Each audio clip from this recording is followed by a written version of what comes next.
So you would notice that whenever our creatives go international, you notice that they actually get more earnings, they get even a bit more acclaim. And because of that, we have a tendency of kind of exporting them and them not wanting to come back. But it's mostly because of the amount of value we place on it.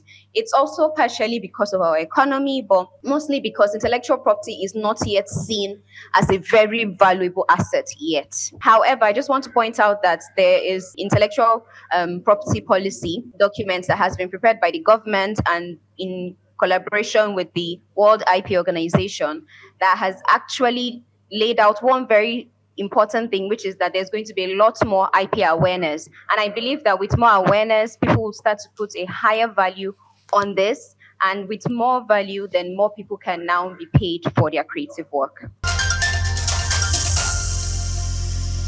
Welcome back to Just Africa, where we question narratives, challenges, assumptions, and rethink development on our own terms. Don't forget to like, comment, and share on our YouTube page, Souk News TV. Today's episode, Financing Creativity, explores how strong legal frameworks and smarter IP systems can turn Africa's cultural influence into real economic power.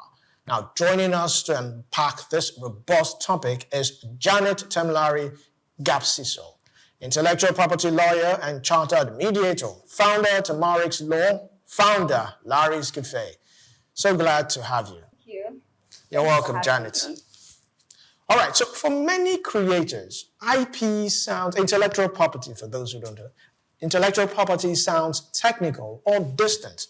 So in simple terms, what is intellectual property and why is it the foundation of a strong cultural economy?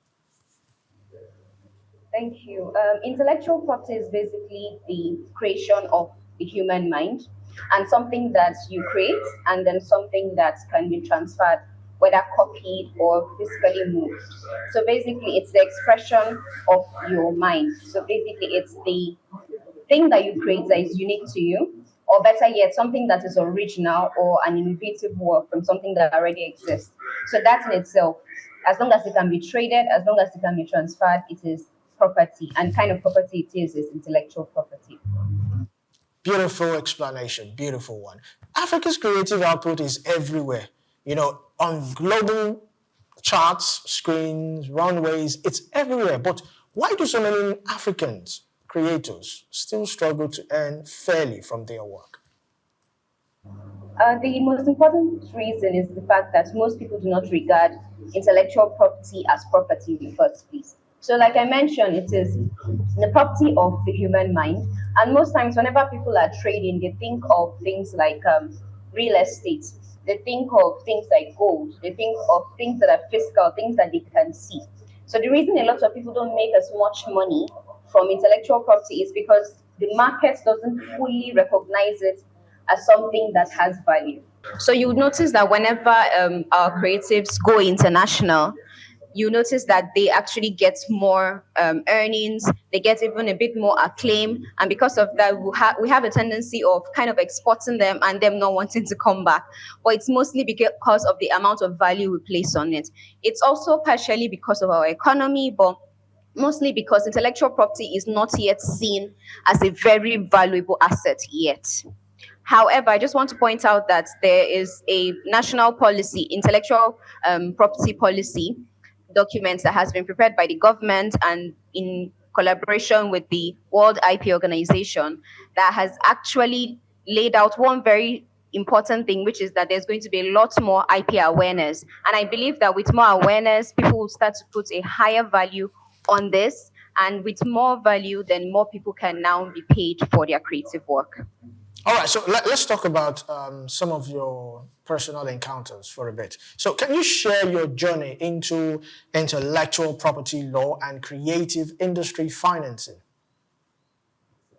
Okay, one of my first introductions into intellectual property was actually as a talent manager back in 2019, from 2019 to 2022. And it was mostly when I was in rooms I had to negotiate deals for and on behalf of my client. And one thing I've noticed is that the biggest issue that lots of creatives have, aside being paid for their work, is actually raising funds for their work in the first place. So it's easier for a trade business to get, it's easier for them to get funding, for them to get for them to get loans for their work than it is for creative people. So the major issue in financing right now is that we need not only the market, not only the audience, rather, we also need the banks and financial institutions to understand the nature and how to actually actualize like money from intellectual property, because that is going to help us. And personally, I have discussed a lot about intellectual property valuation. I have actually taught on it a couple of times, and the major roadblock we experience is that even after we understand how to value it as lawyers and other professionals, many times the roadblock is that we have banks and many other institutions that will rather ask for things like real estate as collateral and not have the intellectual property itself on its own merit as collateral for loan. So I guess with financing, it's that as well. All right. So, what inspired you to establish Tamarik's Law and Larry's Cafe? Larry's Cafe came first, actually. So it started as a blog many years ago in 2017. And the idea was for me to put a spotlight on creative people, people that make shoes, fashion designers, models, and many other kinds of creative people. And then that grew up into, by the time I graduated from university, which was the same year, I decided to focus on intellectual property as a practicing lawyer. And basically I went from shining the spotlight on creatives to managing creatives, and then I got to the point of founding Tamarix Law in 2024 to now protecting creative rights. So that has been my journey. Basically, the idea is to work for creatives to build the value of intellectual property and ultimately to increase our economic strength in Africa. All right. So, are there any? Yes, of course. There are existing legal frameworks guarding against intellectual property theft. But are they adequately enough? What about enforcement, awareness? What would you say about this? Right now, our problem is not really the enforcement; it's more of awareness. Now, awareness not necessarily from the side of of the law enforcement agencies, but mostly awareness on the side of creatives and right holders. But I believe, like I mentioned earlier, with the new intellectual property policy document that is actually being circulated in the entertainment industry as we speak, I believe more people are going to be proactive. So it's a case of people don't know the value of what is in their hands. So it's like there are many people who would have the music online. They don't know that it's being circulated on illegal sites, and because of that, they don't actually pursue. But the Nigerian Copyright Commission, for instance, which is in charge of most creative works in Nigeria, they actually have now been given the power to actually work as an investigative agency to actually also prosecute such things. And so I believe that in terms of enforcement, we are actually at the beginning stage in the sense that we have very good structures. The issue now is actually taking advantage of those structures, and that's where awareness in the industry comes in. And I believe that for a lot of lawyers and the government, we are actually doing quite good work. I'm very sure that the public is going to see even more work for the rest of this year. All right. So, what are the common mistakes, common IP mistakes you see creators make? Common IP mistakes I see creatives make. The first one would actually be lack of protection.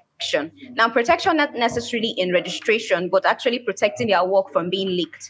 So I've had scenarios where musicians will release music and then send the MP3 files to radio stations and their friends and even some bloggers just to announce the songs, not knowing Yes. that those things can easily leak and then people can now download it for free. So many times it's not even necessarily that some of those files were stolen, it's that they were being shared carelessly.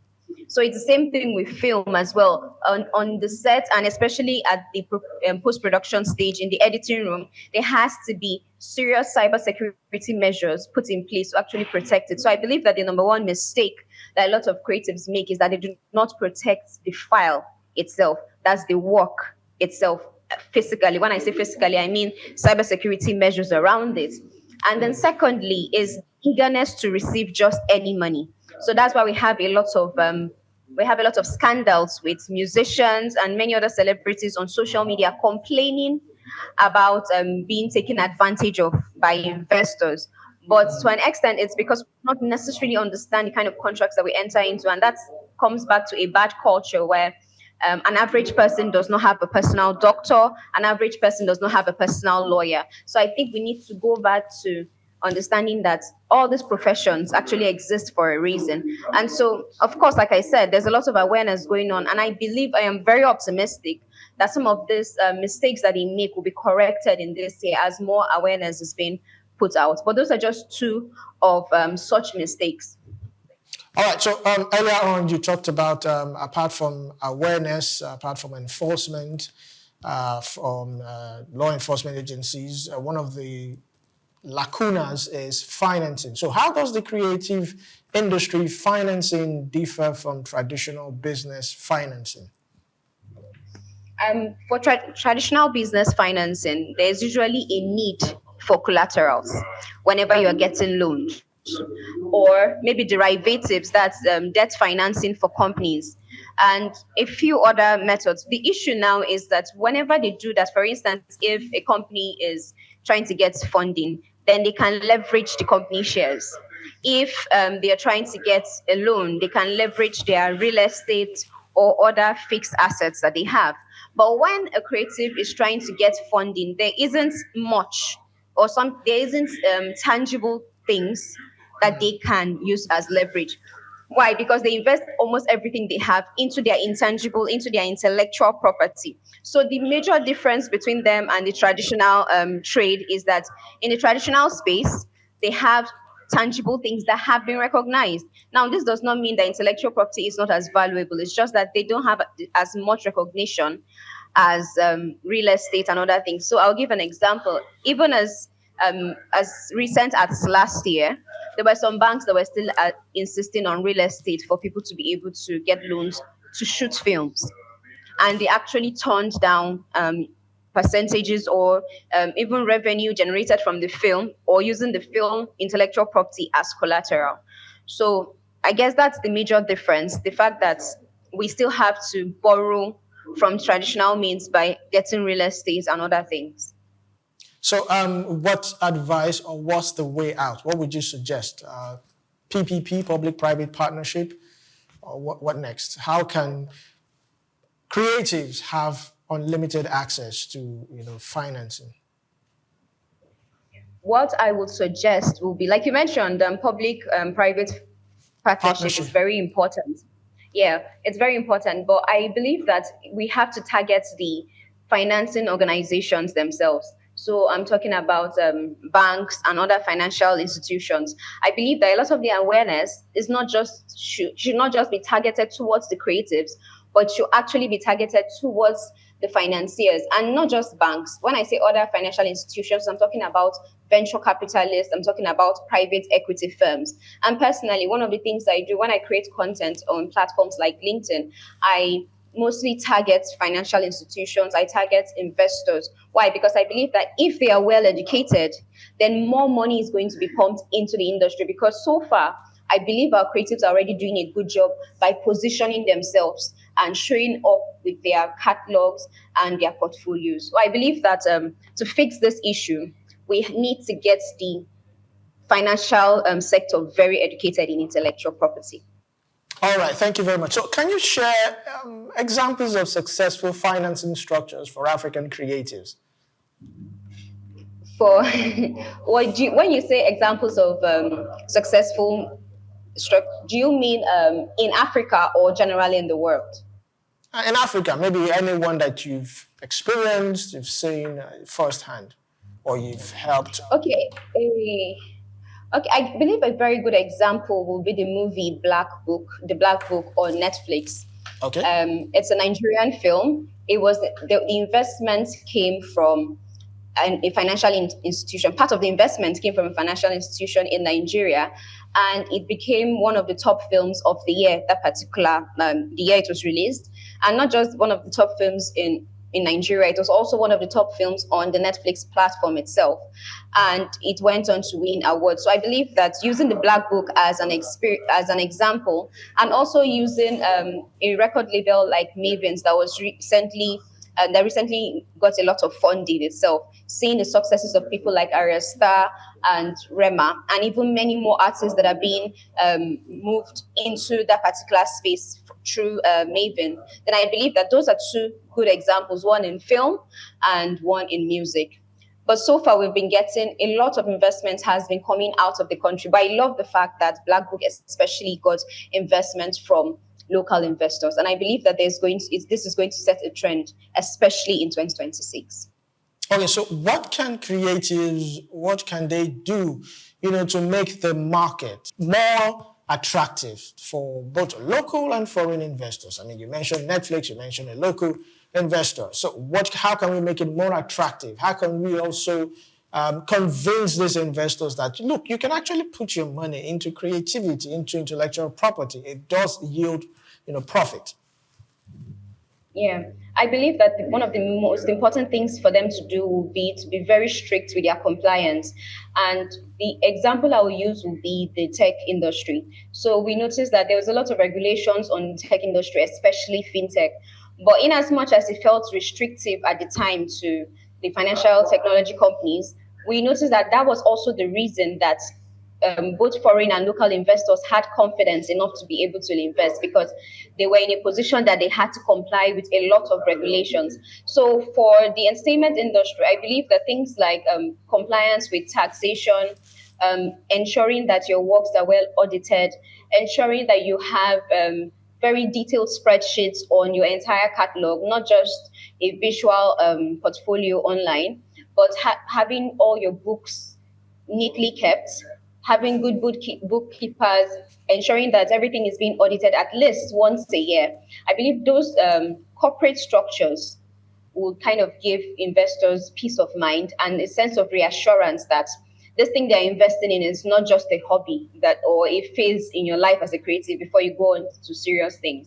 Because I believe that's one of the reasons that they are worried because it's like, okay, if I should invest, what if you wake up and decide that you're not really into this music anymore or you want to switch or something like that? But if all your books are well kept and you have a record of everything that you've done, how much money you have made, and you can actually even compare things like your marketing efforts to the things that you have received, your income, then I believe that all those things are even good enough to be able to compel people to actually want to invest as opposed to just coming from a storytelling point of view. All right, so to the investors, what advice would you give an investor, looking to enter Africa's creative sectors? To an investor that is looking to enter into African's creative sector, I believe the first thing should be that this is a very young market. Intellectual property is relatively new, so there has to be a lot of patience. And another thing to understand is that because of how young our structures are, something that would take a company in Silicon Valley or in Hollywood maybe 10 years to be able to get to a point where you're breaking even, you are getting proper actualization of all your investments. I believe that we need to have a longer runway. So, as an investor, when you're coming into Africa, then I believe that you need to have more patience. So, something that you usually maybe have an exit in 10 years, calculate 20 years in your mind. But one thing is for sure, the African space and the African continent has the youngest population in the world. So, in 10, 20 years, it's going to actually have more returns than you can actually imagine and you can actually calculate now. So it's actually a very good long-term investment, and I believe it's worthy of pursuing right now. All right, so talking about financing, in advanced market, intellectual property is actually used as collateral, to raise financing. Do you see Africa, in the next 5 years using intellectual property as collateral for financing? Yes, I believe so. It may not necessarily be so much in entertainment industry, but in other industries that utilize intellectual property, especially in agriculture and in technology, and even in medicine, yes, in pharmaceutical field, I believe that yes, we're going to start to have a lot more of that because patent valuations are going to skyrocket very soon, and even industrial designs and a couple of other things that are not necessarily tied to the entertainment industry. So I believe that by the time we get that, by the time that happens for us, then the entertainment industry and more creative sides would actually also attract that. So yes, intellectual property will be used eventually, not eventually, already. It will very soon be used as collateral, but it may not necessarily start from the entertainment and creative space. All right, so royalty collections remains a major pain point. I know you mentioned cousins who are also in charge of doing this. So, what must change right now in how collecting societies, operate, to build that trust and transparency? Well, I believe that they actually need more tech support. I think that's the most important thing because a lot of them are relying on physical movements to be able to go and collect monies from these different organizations. And something as little or as simple as going to their website and not seeing it very organized and not being able to register with the organization in 1 minute and even uploading your bank details, getting paid after like 2 weeks or something, little things like that will actually is what actually discourages a lot of creatives. And so I believe that the first steps they need to do is to have more tech support to actually refine their technology on how they collect and how they pay artists. By the time things as simple and basic as good websites, good mobile applications are fixed, then I believe that there will be more confidence in them. And overall, more artists, more creatives are going to want to be registered to these organizations. And when that happens, more organizations themselves are going to be more willing to pay these collecting societies royalties on behalf of this. And then we'll have less of the litigation we have now because most times when we hear of collective management organizations and other collecting societies, it's always litigation. It's always that they're going to court against this person or going to court against that person. So what is going to happen is that they should take instead of going to court at all times, they should be more proactive in the sense that make the organizations themselves palatable and attractive to the artists. By the time the artists trust you, organizations will be forced to pay, and then we'll have less scenarios of litigation as we have now. All right, so another major bottlenecks piracy and, of course, intellectual property theft. How do we guard against this, especially piracy? I remember a particular actress went on social media, live on social media, had a session on social media, and she was almost moved to tears because a film she just released was already in some of these streaming sites free. And, she, at a point, she went hysterics. And, so how do we guard against this? Well, the first thing, like I said, is that artists and their lawyers need to actually be close enough for consultations.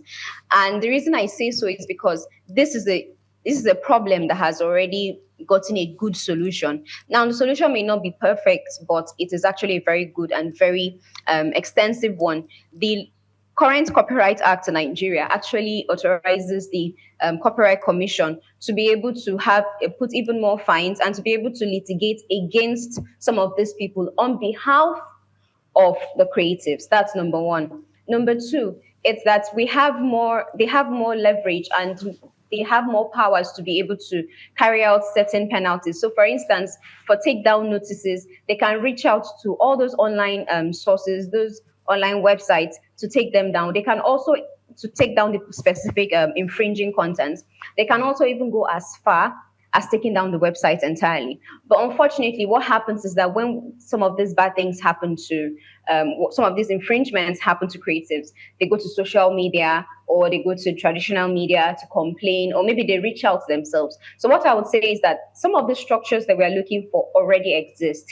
So let us collaborate with Copyright Commission more and collaborate with the Trade and Investment Registry that has a tribunal as well to solve some of these things in terms of brand identity and trademarking. I believe when we use what we have, those things, the legal structure that we have, then if there's any other loophole, it is now that particular loophole that we can now cover. So basically, I'm saying that instead of thinking outside the box, we actually need to think inside the box, go back to the laws that we already have, use them, as opposed to circumventing them and then complaining that those same laws are not effective. Let's talk about Larry's Cafe. How does Larry Cafe foster collaborations between creatives, entrepreneurs, and investors? Sorry, please ask the question again. All right, so I said, how does Larry's Cafe foster collaborations between creatives, entrepreneurs, and investors? One of the things we do is that we educate, and then we also create roundtables where people can come and speak. So I'm talking about live webinars, and we have scenarios where sometimes the speakers are creatives and sometimes the speakers are investors. And the reason we do that is so that we can have multiple points of views and perspectives. But in terms of our education, when we educate, we don't only educate the creatives, we also educate the investors as well. And whenever we do that, we always do it from the point of view of the other. So what I mean is, if we're educating creatives, then we're going to be teaching from the point of investors. So if an investor wants to fund your creative endeavor, what are they going to need from you? What are the things that they are going to be expecting? How long are they going to be expecting a turnover? So details like that. And then when we are pitching to investors, we explain the nature, the process of creation. So for instance, we explain that in as much as there are different kinds of copyright and intellectual property in music, many times it's usually created by the same person. And then there are some times that without having any written contracts, people can be in the studio, inspiration can come, and then multiple people can contribute to the same work. And then things like contracts drafting and preparation and signing can happen afterwards. So whenever we educate from the perspective of the other person, and that's our way of kind of bridging a gap. And one motto that we usually remind ourselves at Larry's Cafe is that our job is to fill in the gaps. So we're not necessarily trying to do something new. We're just trying to ensure that the things that should already be known are being known. And we're ensuring that if there's any specific gap that needs to be filled, we'll focus on that as opposed to trying to create something different and unique. So basically, Larry's Cafe ensures that there is a bridge between creatives and investors, so that financial and economic strength can be built. And how has the success story been so far? So far, to be honest, initially we targeted creatives in the entertainment sector, in entertainment and very creative sector. But we've noticed that most of the people that have been open to learning and actually using the things that they learn are actually people in the technology sector, surprisingly. And so this does not necessarily mean that we have given up on the creative sector. We have a lot of success in tech. But what we are doing now is that we're encouraging more tech involvement in the creative sector. So since we have attracted this particular market of people in tech that are trying to understand and utilize intellectual property, we are now bringing them to the point where they can see that, okay, they can actually help the creative and entertainment sector monetize better with more innovation and technological advancements. So basically, most of our success has been with technology as opposed to entertainment. All right, thank you very much for that. So what key advice would you give young lawyers, entrepreneurs, and creatives seeking to maximize their impact? For young lawyers, one of the most important thing that they need to know is that it's not just enough for you to know the law, you have to be updated on world news. So what I mean by that is you have to be updated on specific news in the industry that you're focusing on. You want to be an entertainment lawyer, you want to be an intellectual property lawyer, you want to work in the creative industry, then you need to know how things are being done in that industry, not necessarily how they are supposed to be done. So instead of working on ideals and then trying to think outside the box, I believe you should enter the industry, enter the box, understand why it's been done the way it's been done. So a good example for this argument is Alaba Market, the Alaba Market model. So what happened was that with the introduction of streaming and other kinds of innovative technology, we completely abandoned that distribution channel that we had already developed. And so what ended up happening is that we became behind in streaming and other things.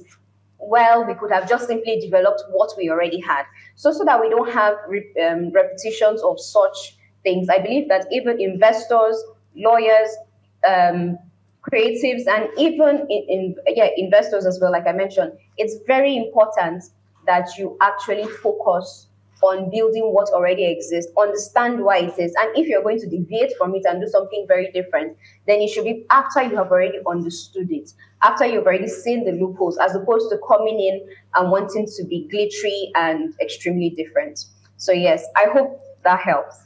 All right, so there has been a lot of misconceptions about what intellectual property is or where it starts and where it stops.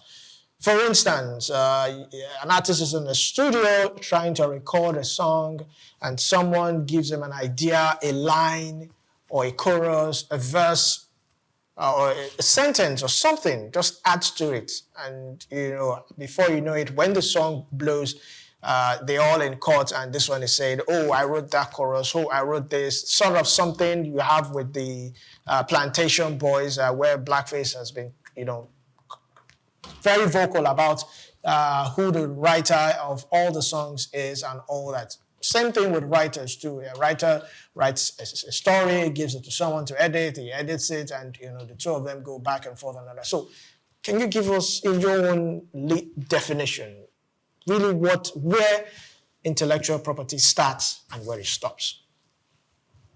Thank you. So many people believe that intellectual property starts as an idea, but it doesn't. And the reason is because ideas can be colonized. So intellectual property only becomes intellectual property after the idea has been put in a transferable format, or what the law likes to call a fixed format. So when I say transferable, I mean, have you written it down? And if you've written it down, can you copy it from that medium to another medium? So that's number one. Intellectual property starts from the point where you've solidified it, you've put it in a fixed, transferable format. And then the next issue with intellectual property is originality.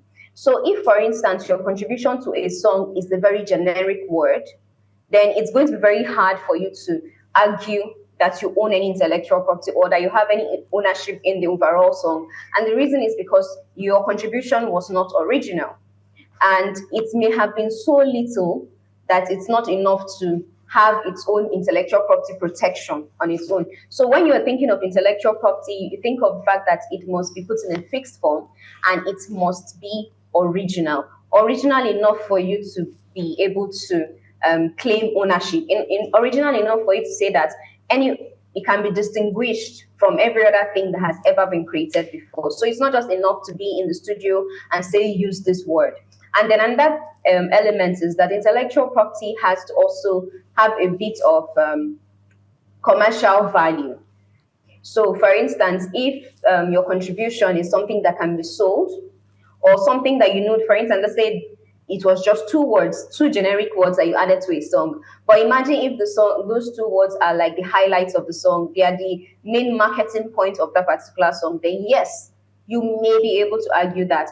But overall, intellectual property is any idea that you have brought out and created at least a prototype of, put it in a fixed form, something that can be replicated. But if it's in your mind, if it's an idea, then it's not intellectual property. And after that, you have to consider that it must be original. If it's not original, then at least let it be distinguished as an innovative work, something that builds up on something that has already existed, but has its own uniqueness, or should I say, unique elements to it. All right, what about trademarking? A lot of people, a particular artist Kiss Daniel, who later went to change his name to Kiss Daniel because the name under his former record label was trademarked by the label. So he could not use that name again. He had to change to that. Do you advise creatives to trademark whatever idea? And how accessible, how affordable is it?